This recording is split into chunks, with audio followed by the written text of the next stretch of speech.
Good evening, our viewers.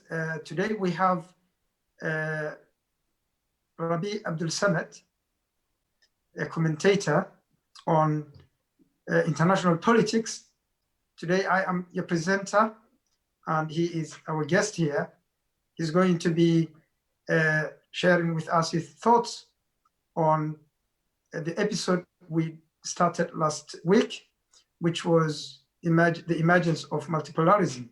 But today we will look at it from a different angle. My first question, can you define what multipolarism stands for?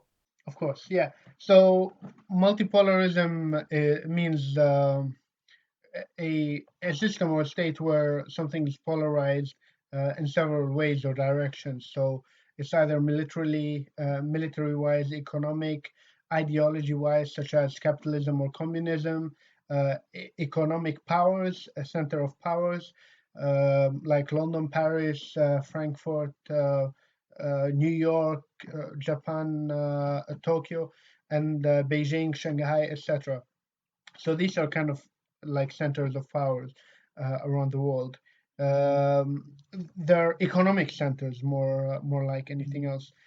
Now, to define first multipolarism, we have to look into whether we consider multipolarism in economic terms or in military terms. So I'm gonna first start with military, and then I'll explain a little bit about economics in the economic field. So in military field, the United States still has the best army. It's a hegemon. However, its army really can't be used. They could do something like their operation in the past, Operation Northwood, which they did. They tried to do on Cuba, where they tried to give an appearance that Cuba was attacking them, or they're trying to drop airplanes of the United States, and in this way they were trying to get rally support so they can go to war against Cuba. Now, this something like this the US could do. However, ethically, it's unlikely it's going to work, and with the policies of the Trump doctrine, such foreign policy is unlikely to happen, as the Trump doctrine is to approach anything head on and without any diplomacy, just as clearly as possible. So that I don't think is going to take place. Now, China defensively is a superpower as well. Sorry. If I interject you at that point, yes, Trump might be acting as the kind of like a military solution, like even his predecessors, like the George W. Bush, mostly Republican administrations, they tended to go by military solution to solve problems, international problems with a military solution. However, Trump has not gone into a war since he came into power. Correct. That means the military themselves have disagreed with Trump's ideology or Trump's doctrine. So if it was left to only Trump, Trump will have kind of like easily invaded maybe Iran, for example, which is his kind of, or even North Korea. But I think the military and even the intelligence department community, the CIA, did not approve those kinds of wars. So he has been kind of like constrained. I agree in a certain wise. However, the thing is with the Trump doctrine, it brought the doomsday clock forward closer to midnight. And the doomsday machine is basically, when are we likely to have another nuclear war? And it's 1 minute now close, 1 or 2 minutes close. But it was as bad in JFK's time. It was as bad by 1989 or 1992 by the end of the USSR, and it was as bad in the Cuban crisis.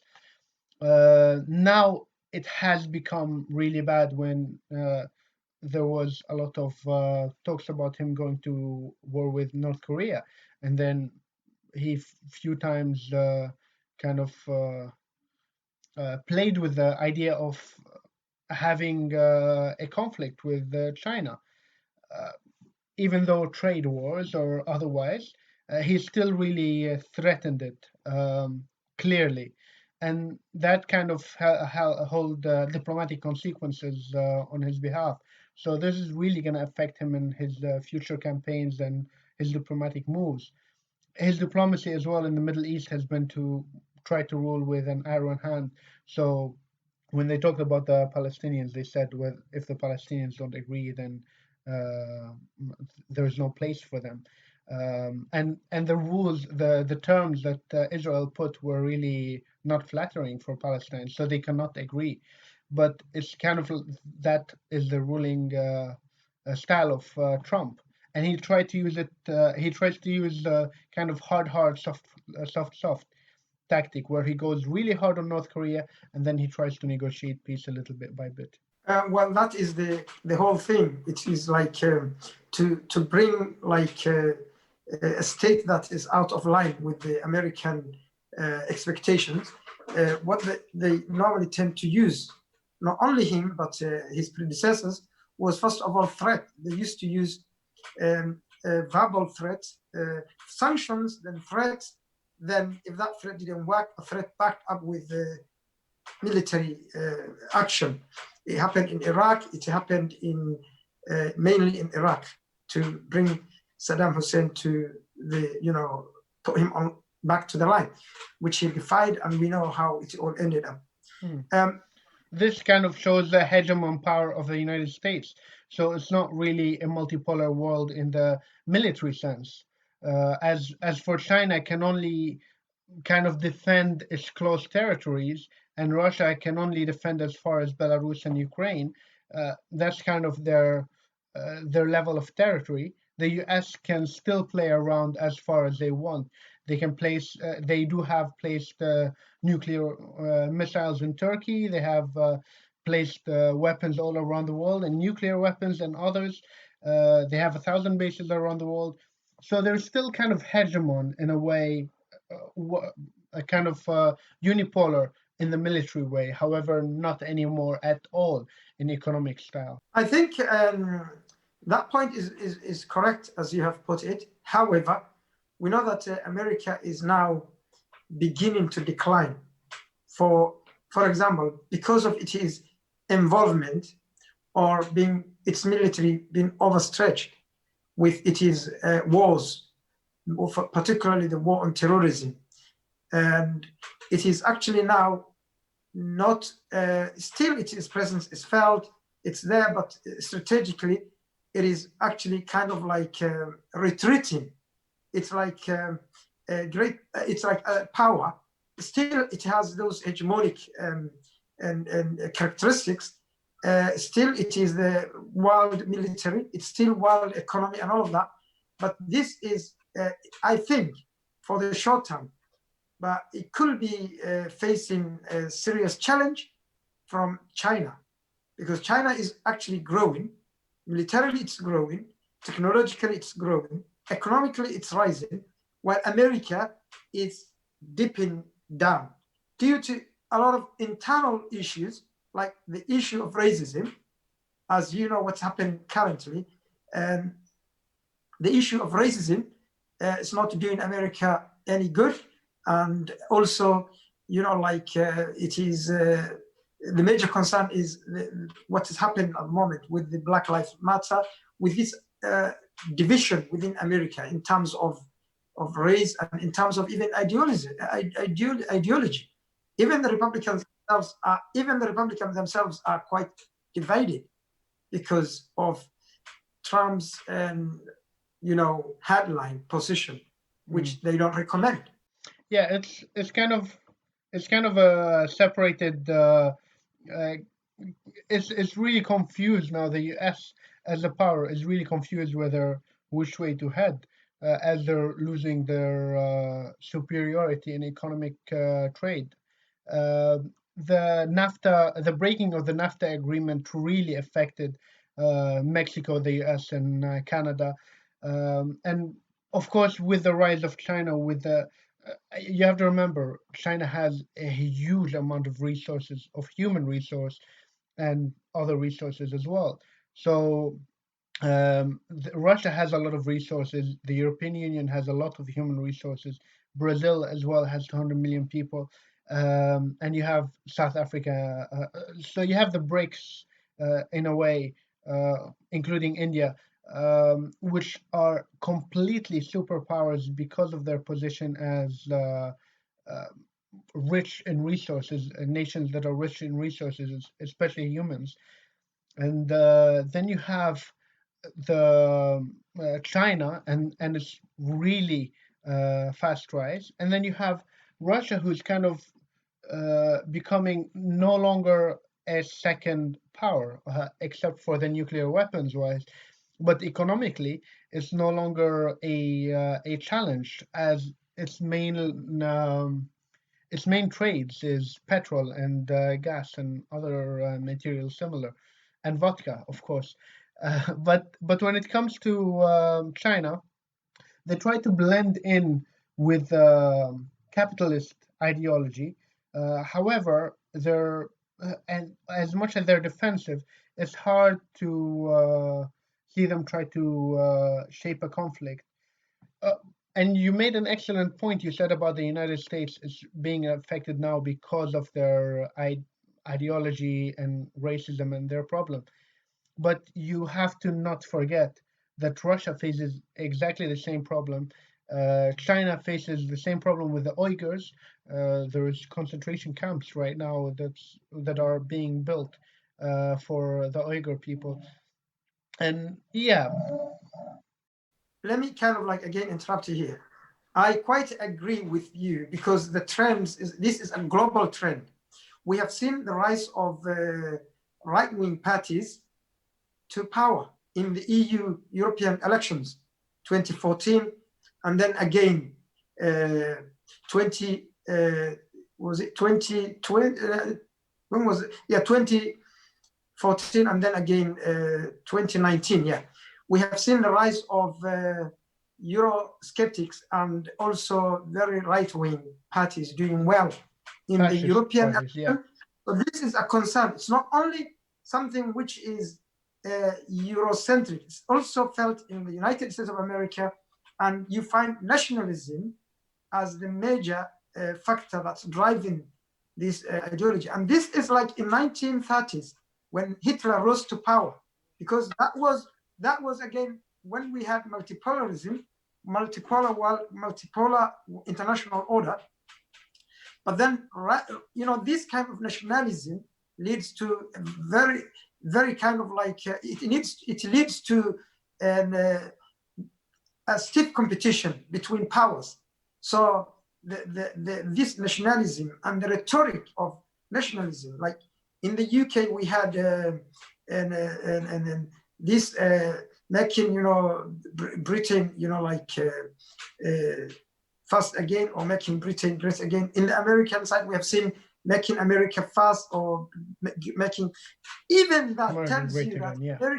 America is admitting that the Trump America is admitting that it is not doing as it was meant to be doing, and As it needs great as to it was, yeah, break it absolutely. up. So making America great again, this slogan shows you like there is kind of like it's conceding that it is not as great as it was since the end of the Cold War. So it's been caught up by, not necessarily them, a collection of other powers, great powers, are able to now force America to kind of like push back a little bit.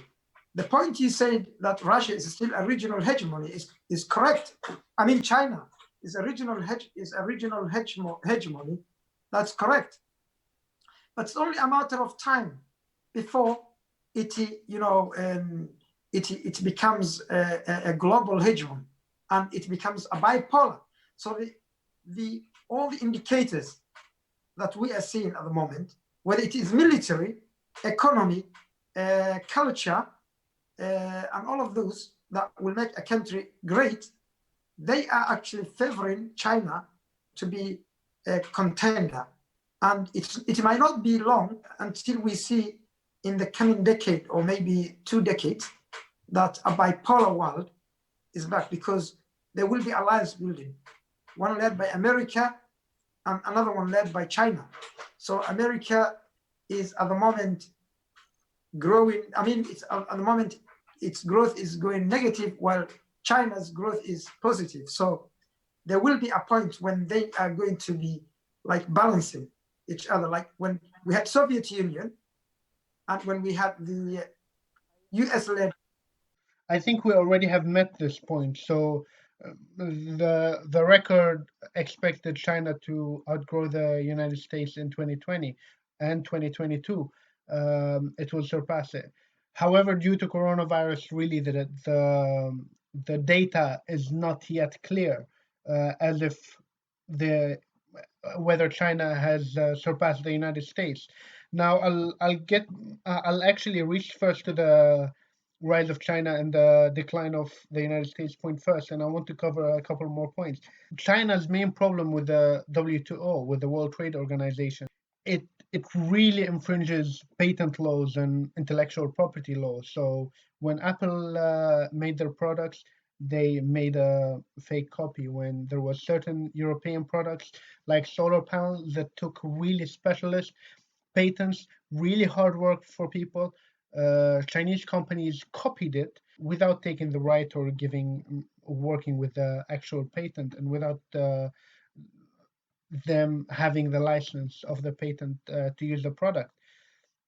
So they really breached a lot of laws in the recent times, plus product dumping, such as the honey dumping in the United States, the certain product dumping in the EU, for example. Now they're really concentrating on solar panels and renewable energy. They're selling it to the EU for really, or to different EU companies for really, really cheap price to destroy the competition in Europe. And this really affects Europe. Now, we're talking about Europe, which is probably more successful than the United States and within its businesses, as the business model in the EU is excellent, and the support you get as an EU business is excellent. But with that being said, the Chinese product dumping is really affecting the EU, the US, Russia, and other nations around the world, especially Africa, nations like Kenya, Zimbabwe, and other nations alike. Now, you also have the tariff wars, which has really kind of a sign for war.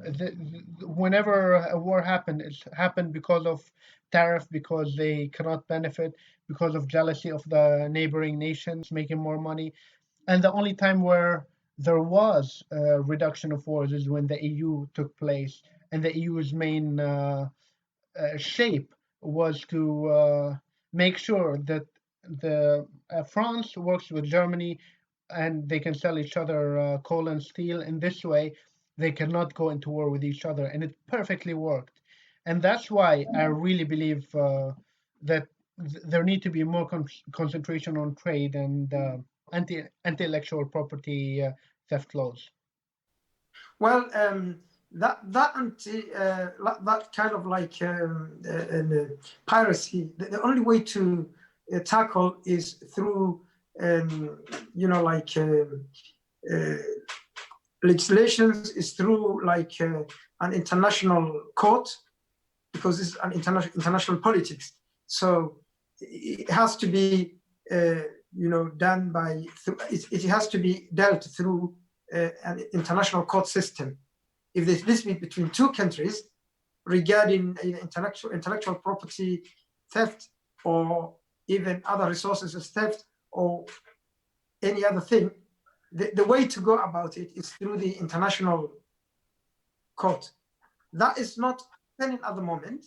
We don't see like United States going through that line, and United States at the moment cannot try to fight directly with China because of the possession of the nuclear weapons by both, which has mutually assured destruction, the MED. concept and notion. Therefore, the only way to do is to come together as nations and states and solve this issue through multilateralism, through the UN, through the international court system, through that. The other one, where you're saying like trade and everything, every power, whether it's EU or whether it is smaller states or whether are middle powers, they are all trading with China at the moment. Even everyone doesn't want to kind of like displease China because there's competition and they have the population and they have the cheap labor and and they're affecting intellectual property all around the world. Companies in the Middle East, if they have an idea, they cannot really become a successful business if a Chinese company is going to copy them and use their products. So they're kind of the world is becoming less capitalist. There's less incentive for you to come with a patent or with an intellectual property idea, as there isn't a good policing overall on the subject. Now, you talked about the United Nations need to step it up. However, the main group that used to do the policing, which evidently were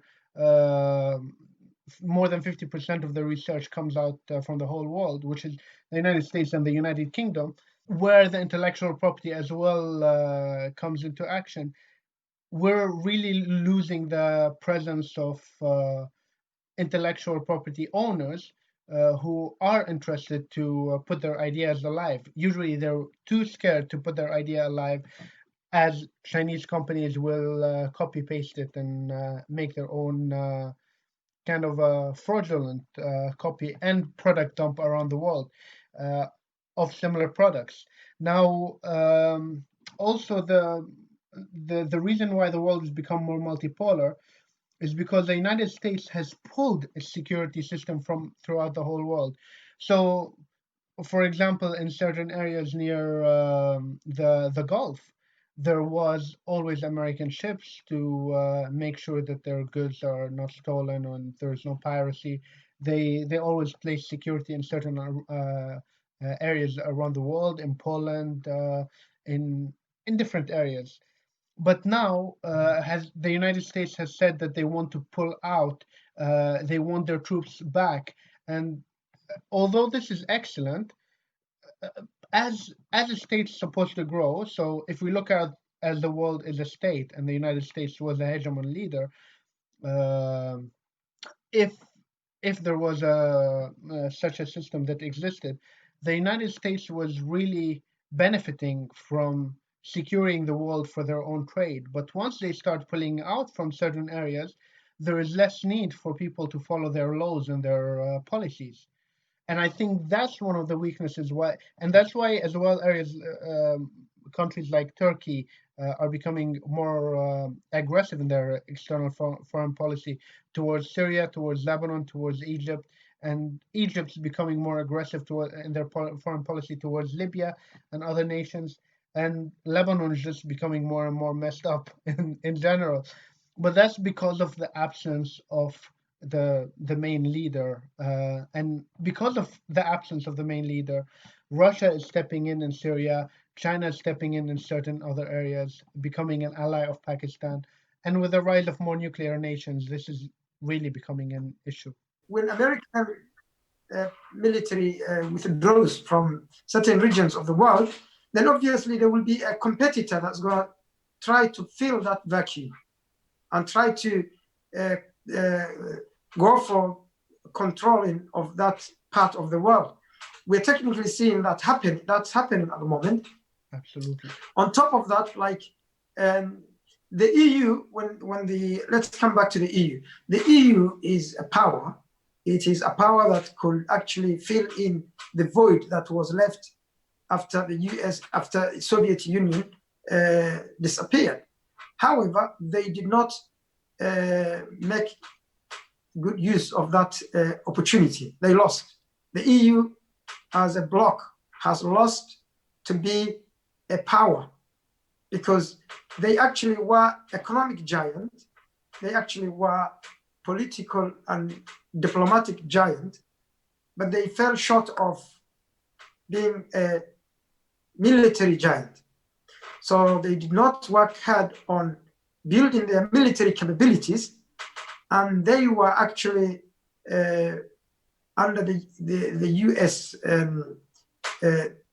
hegemony, because they only extended US's United States leadership in the global stage. Had they had developed their defense capabilities, which will have projected their influence more seriously. I'm not saying that they haven't projected they have projected their influence globally through soft diplomacy. And that has been seen in many countries all over the world, the projects they have been doing, the kind of like the conflict and peace building, conflict resolution and the peace building the EU has been trying to do, complementing the US. But as a globe, a body, as an institution, it fell short of building that capability, where they ended up becoming insecure when Obama pivoted to Southeast Asia. So it's kind of like they relied on American protection, which they still do, but America has its own priorities. So the advice for the EU is to kind of like work on their,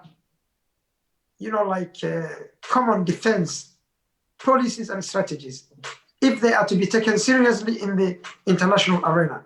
So I'll explain why there are certain issues in such an argument. Now, as you're saying, there is a lot of EU skeptics.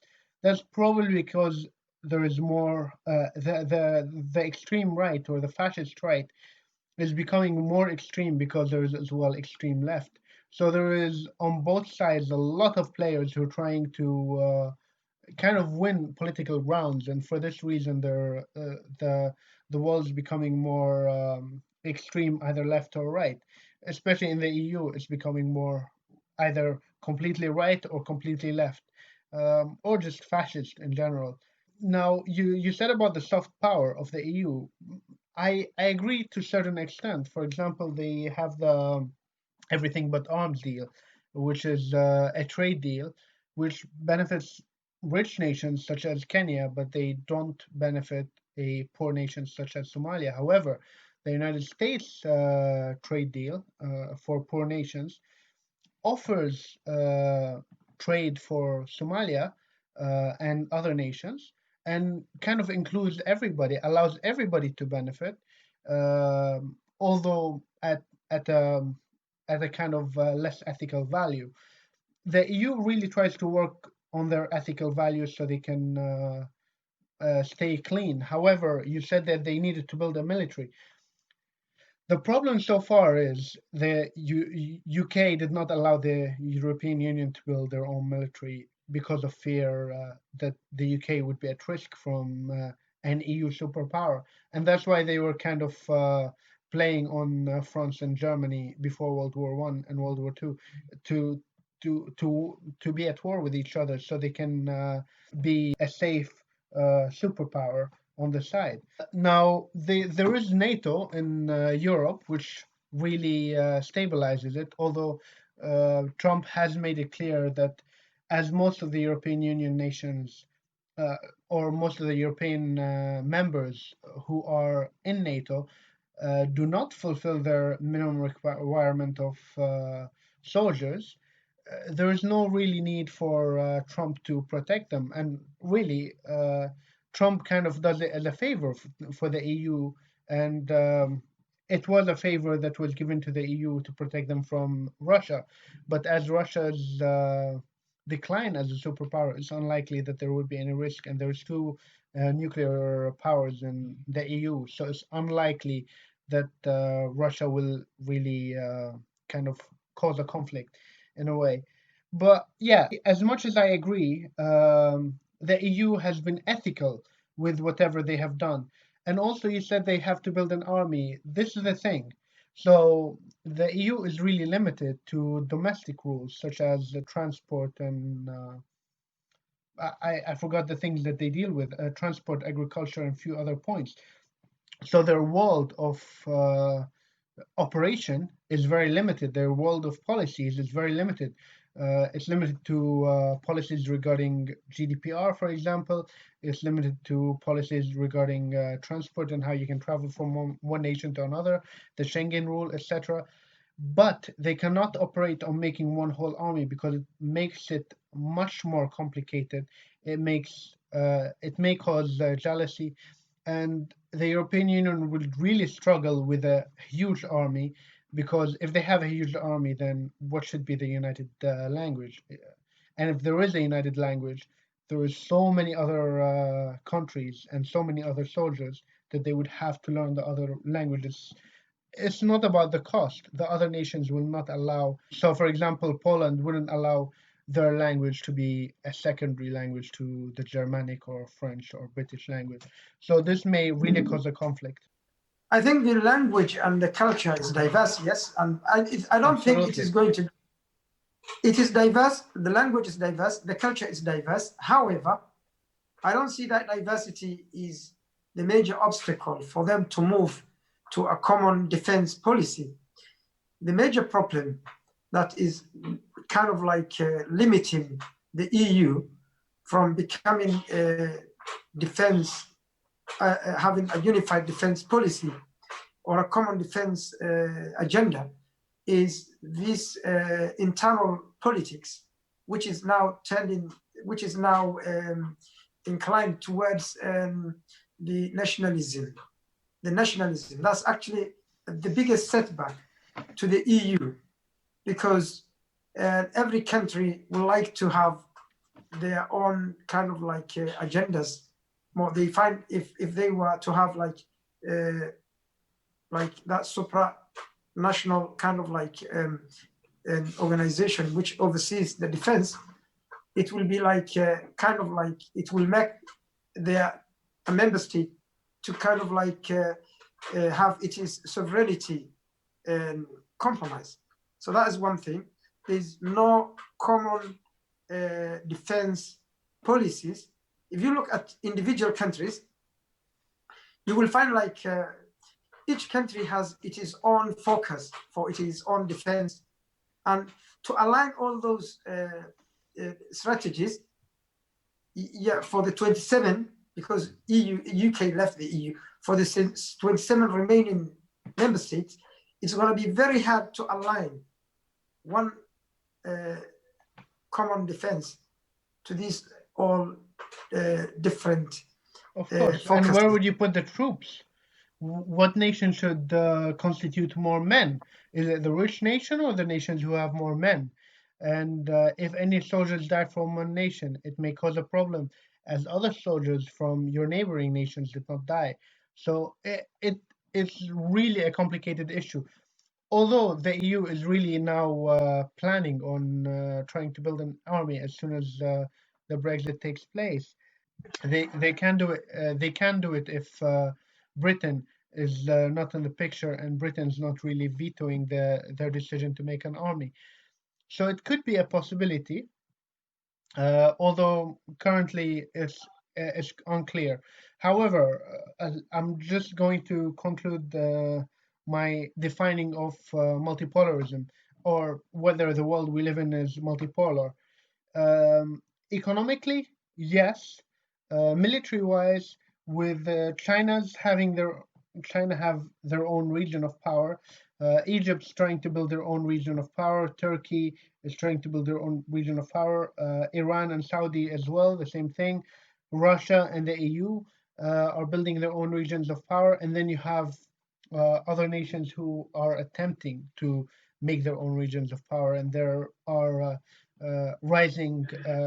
rapid rising markets such as Brazil's market or India's market, which are really competing on world level really, really fast.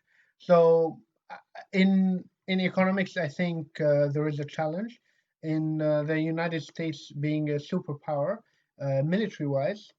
There isn't really that much challenge. However, you can call it a multipolar world because of the presence of nuclear weapons in more than 7 nations or 8 nations, including Israel, which many people do not count, although Israel does have nuclear weapons, and Pakistan and North Korea and India. So you need to consider these terms. Also, you need to consider foreign policy wise. Uh, you would not consider in foreign policy the EU to be a superpower, although the EU really gives a lot of aid and support to other nations, and they do work towards less anti-dumping laws even in Africa, and they try to make growth projects in Africa, around the Middle East. I've even participated in some in Jordan where the EU were leading the projects, and as well they lead projects in Latin America and other areas around the world. The United States does do the same. However, the United States concentrate more on poorer countries, does not concern themselves with ethics. So yeah, I hope that really concludes the answer as basically as we could. Yes, it does. Thank you very much for your input and for your thoughts in this program.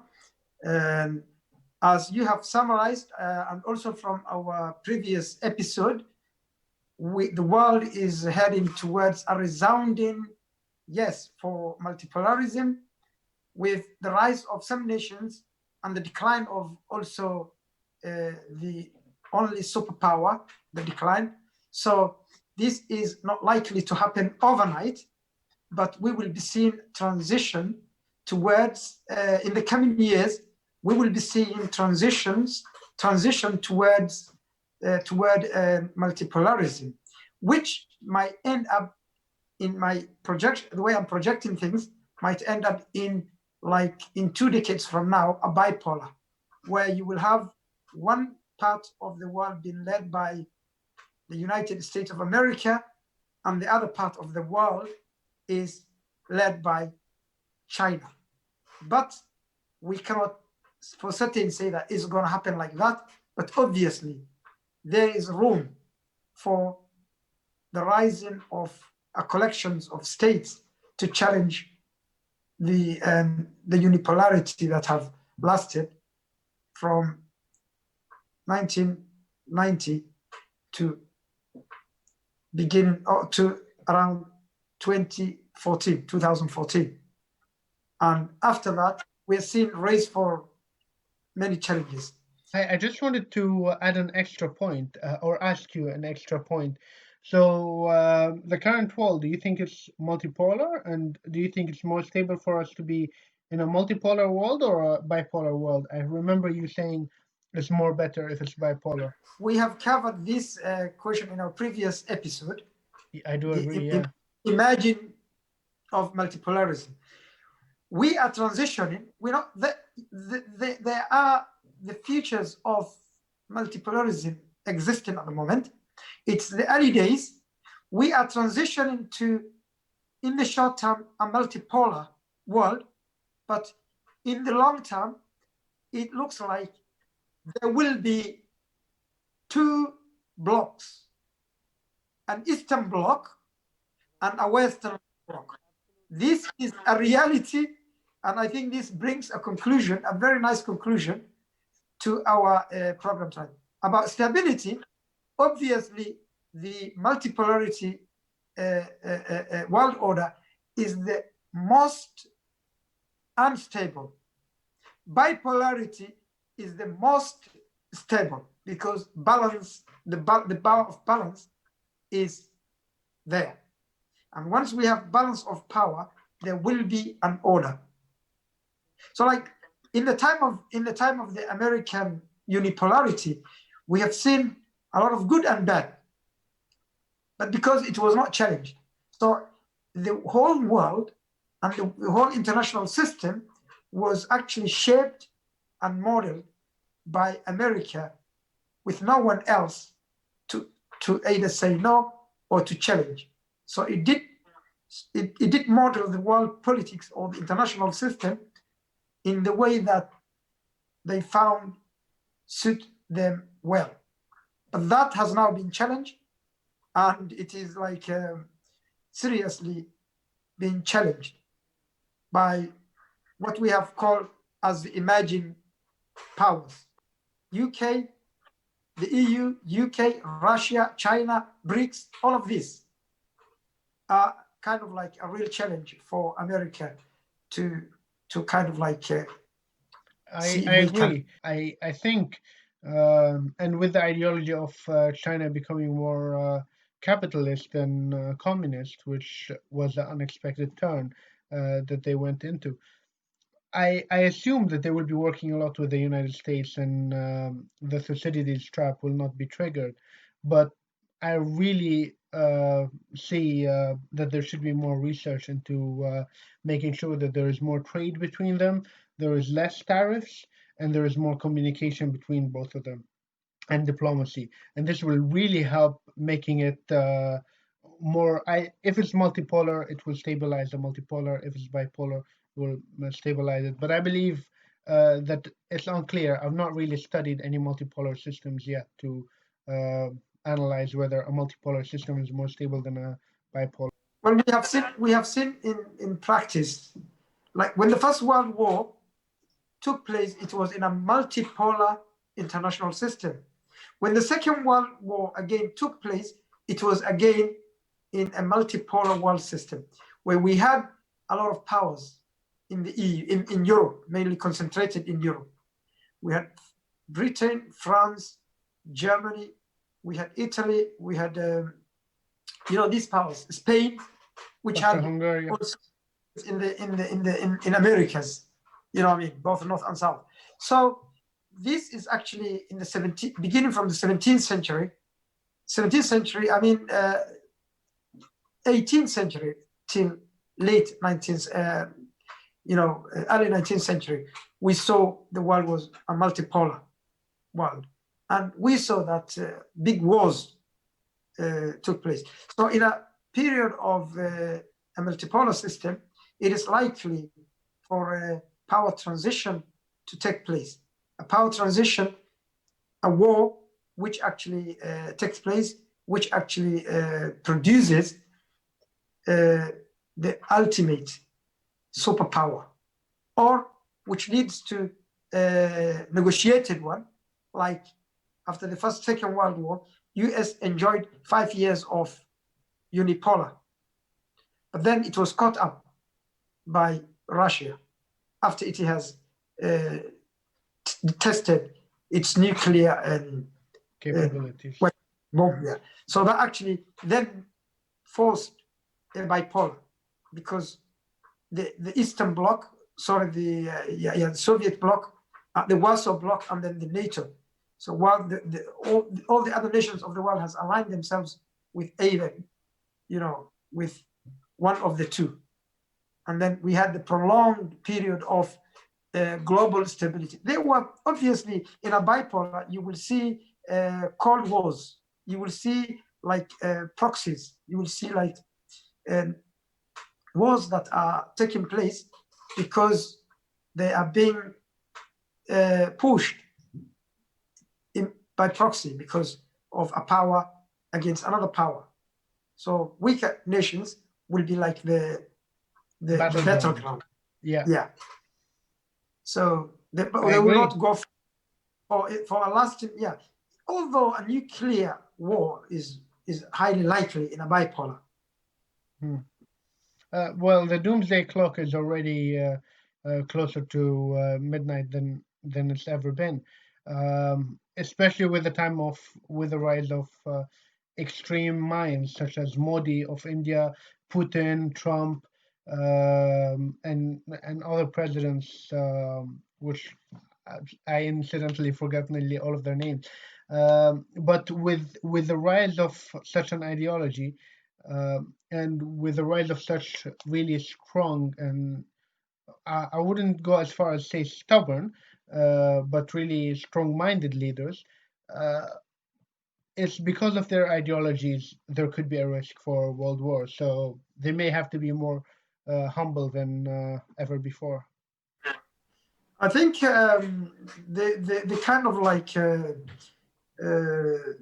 the world or global leaders, they are rational leaders, so they will be actually weighing the consequences of their actions. So sometimes the rhetorics might be out in the open, but behind the scenes, the senses will be working.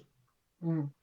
So let's hope that it doesn't come to a situation where the competition is stiff and everyone wants to outshine the other one, and the potentials for a world war is there. So let's hope that the multilateral way and trade, as you have said, between states, which actually fosters a very good relationship and kind of like prevents wars from happening, is actually come to the fore and is nurtured. I agree. Thank you very much for your analysis, and you will either have me or I'll have you for another topic, an interesting topic for our viewers. And we thank our viewers today for being with us, and thank you very much. You can subscribe to our channel, Everyday Politics, and you can leave us comments, positive or negatives. All your thoughts are welcome. Thank you very much. And thank you, Rabie. Thank you. Thank you.